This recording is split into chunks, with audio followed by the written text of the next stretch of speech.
Okay. 1440. Good morning. It's Friday, May 29th, and we're hoping the weather behaves in Cape Canaveral tomorrow. Have feedback? Let us know. Need to know. 40 million jobs. Nearly 2.1 million Americans made initial unemployment claims last week, bringing the total number of new claims made during the pandemic to more than 40 million. While still historically large, the figure is down from last week's 2.4 million claims and marks the 8th straight week of declining job losses. Excellent. Continuing claims, workers who have been collecting unemployment for at least 2 weeks, a clearer picture of current unemployment, fell by 16% from last week to 21 million total. The total does not include self-employed and gig economy workers receiving benefits through a temporary coronavirus-related benefits program. In Washington, D.C., senators readied a modest $3 billion bill that would support preparation for future pandemics. Senator Tim Kaine, Democrat from Virginia, revealed he and his wife had tested positive for coronavirus antibodies, the result of an April infection. The House, which carried out its first ever proxy vote Wednesday, held a moment of silence with video for the victims of the virus. Oh, brother. The U.S. had reported 1.72 million coronavirus cases with 101,617 deaths as of this morning. Deaths rose by 1.2% since yesterday morning. See the moving 3-day average here. Finally, see what the public believes are the riskiest activities as economies reopen and how that compares to what experts say. Have more questions? Check out our expert-curated coronavirus resource page. Minneapolis on fire. Here we go. Demonstrations in Minneapolis continued yesterday following the death of a man killed while being taken into police custody. Marches turned from peaceful to violent with a downtown police station being set on fire. The damage follows protests Wednesday that saw 30 buildings burned. Holy shit. Governor Tim Walz, Democrat, activated the state's National Guard yesterday evening to help restore order. The protests were sparked after a video circulated online showing the Monday arrest of 46-year-old George Floyd. Floyd, a black man, was shown being restrained on the ground with an officer applying pressure with his knee to Floyd's neck for an extended period of time, despite pleas from Floyd that he couldn't breathe. Floyd was later pronounced dead. The 4 officers involved have been fired but not yet charged with any crimes. See photos of the unrest here.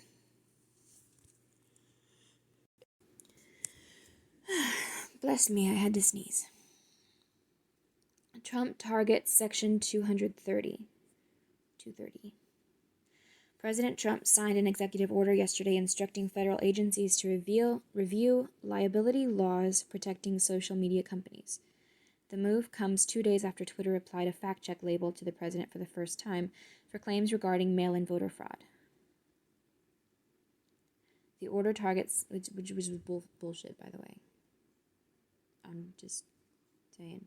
There are very recent examples of voter fraud happening, and yet they just, quote, fact-checked, unquote, it with opinions from CNN and wherever else that voter fraud doesn't happen, which is obviously utter bullshit because it has actually been happening. The order targets Section 230 of the Communications Decency Act, which effectively treats internet companies as publishing intermediaries not responsible for lawful content posted by others.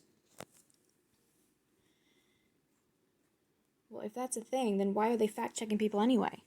See, they're breaking the rules. The law also protects companies from editing or deleting content if done in good faith, even if otherwise protected by the First Amendment. Some groups protects companies from editing or deleting content. That means they don't have to do it, or it protects them when they do. Some groups accuse social media platforms of suppressing conservative voices in bad faith, though courts have so far upheld companies' ability to delete at will. It is unclear whether any changes can be made absent congressional approval. Look inside Twitter's decision to apply the fact-check tag and watch Facebook CEO Mark Zuckerberg argue for less moderation here. Early this morning, Twitter applied a disclaimer to a tweet from the president saying it glorified violence by appearing to suggest Minneapolis looters would be shot. Well, they should be. Fuckers.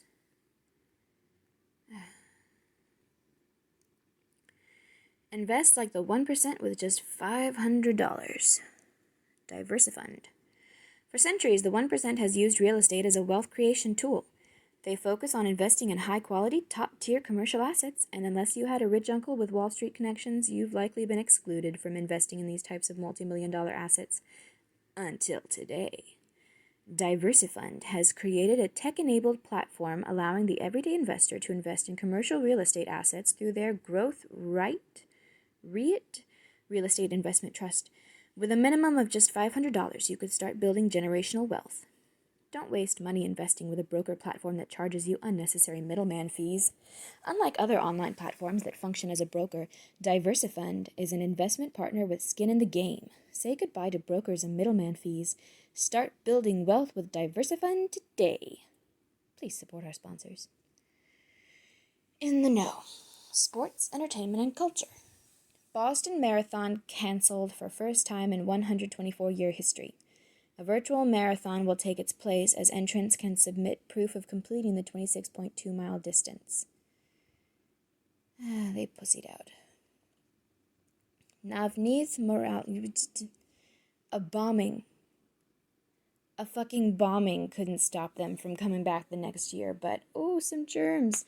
Oh no, we can't go running while there's germs out there. Navneet Morale, 14, spells Kharoshthi correctly to win the Spell Pundit or online national spelling bee. The virtual spelling bee stood in for the Scripps National Spelling Bee, which was cancelled due to the pandemic. Oh my goodness. Soccer's English Premier League returning June 17th after 100-day hiatus due to the coronavirus panic. Due to the coronavirus overreaction. Italy's Serie A to begin June 20th. I'm guessing that's sports also. Science and technology. Rescheduled NASA SpaceX flight set for tomorrow at 3:22 p.m. Eastern Time with a backup target of Sunday at 3 p.m. Eastern Time. Watch live here. Physicists identify a new state of matter formed by the element neodymium. Known as a self-induced spin glass, new state behaves like a sea of tiny coordinated magnets, each spinning at their own speed. Self-induced spin glass, each spinning at their own speed. Sounds like a spin class. Ha ha ha ha.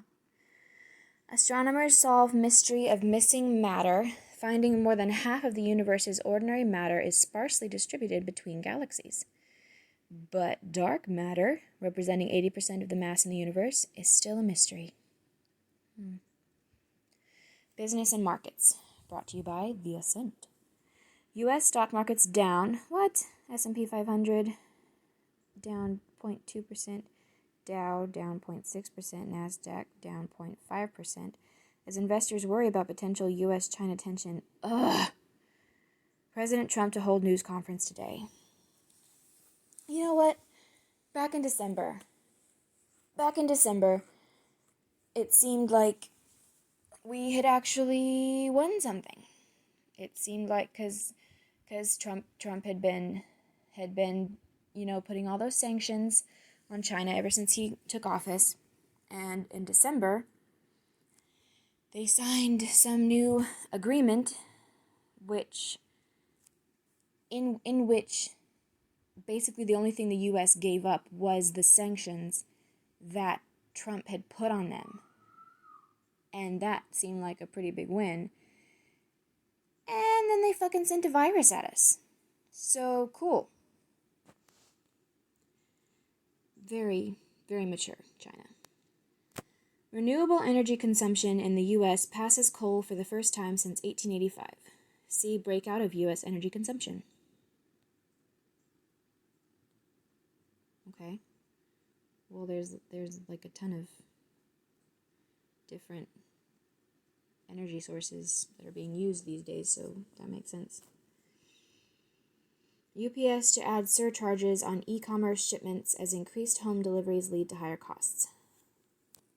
Well, that's just fucking great.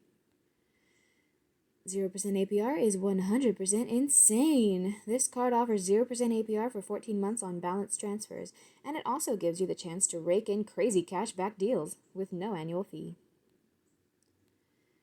Politics and world affairs. China formally approves new national security law banning seditious activities in Hong Kong. Critics say the legislation dramatically suppresses freedom of speech in this semi-autonomous region. Well, whoever said that anywhere in China or around China had freedom of speech anyway? The U.S. is the only place that has guaranteed freedom of speech. Smith feels great despite layoff. New Cowboys defensive end Aldon Smith confident he can be effective in NFL after long suspension for substance abuse issues. I hope so. Vote on foreign surveillance bill canceled by House Speaker Nancy Pelosi. Criticism from President Trump, Republicans, and progressive Democrats doomed current version.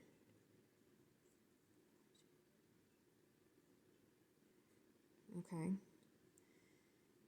Election 2020. Republican National Committee sends letter to North Carolina Governor Roy Cooper, Democrat, outlining safety protocols for August convention. Cooper has not yet committed to allowing a full in-person convention. Well, of course he wouldn't if he's a Democrat and it's the Republican National Convention. Because everybody these days is super petty. Weekend reads. Simple lessons from other health crises. From medium/elemental. Every outbreak unfolds differently, but influenza, smallpox, Ebola, and other viruses offer directional advice on how to keep the coronavirus at bay moving forward. Yeah, you know what? Maybe we should have looked back at those, in the very, very beginning and took notice of the fact that quarantine is exclusively reserved for already infected people. That might have been a little helpful, And maybe seeing that total lockdown of places is like an unheard of concept and completely impractical and stupid. The short, strange life of the first friendly robot. From IEEE Spectrum. Japan's Gakutensoku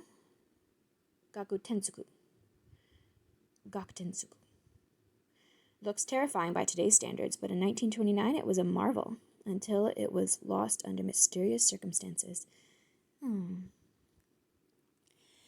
The original misinformation campaign. MIT press reader.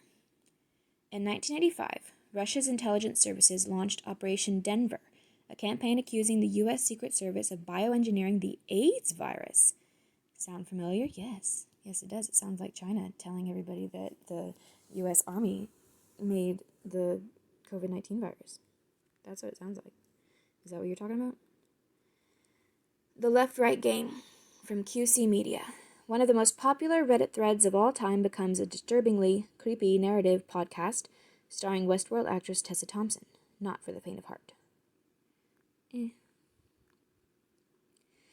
Diversification for long-term financial success. Experienced investors recommend allocating 20 to 30% of your portfolio in private real estate assets. Keeping your investments diversified allows you to ensure not all your eggs are in one basket for scenarios exactly like today's economy. Diversifund's growth right strategy focuses on multifamily cash-flowing properties, which is a historically non-correlated asset class to the market, decreasing your risk during a downturn. Sign up now and start investing. Please support our sponsors. Etc. Best of May 2020. Editor's note.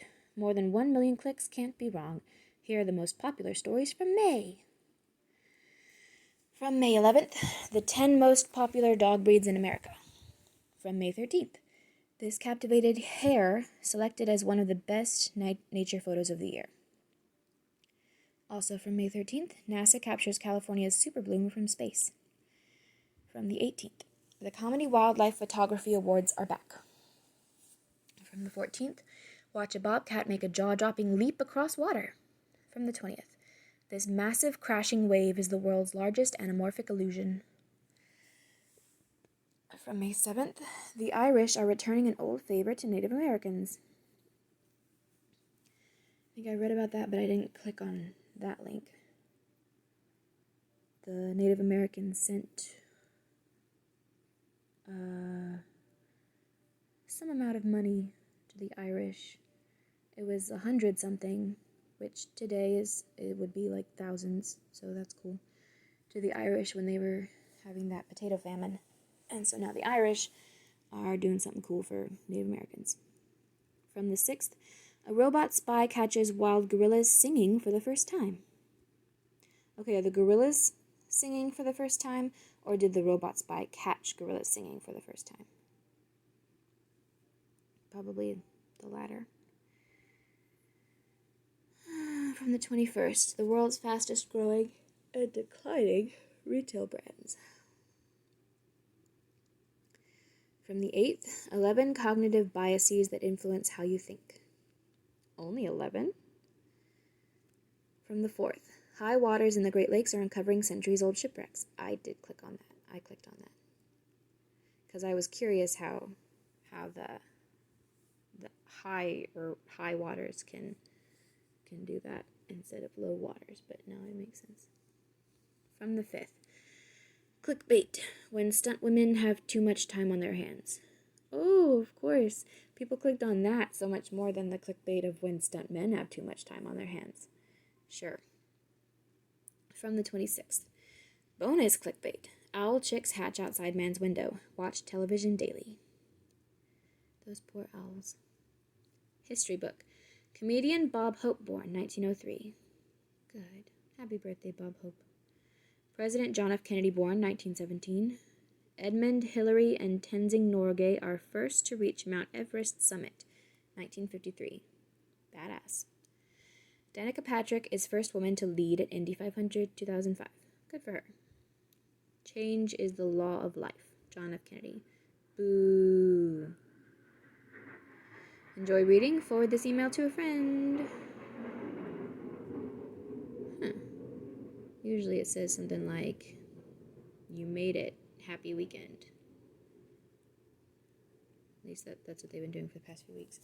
Okay, anyway, that's all.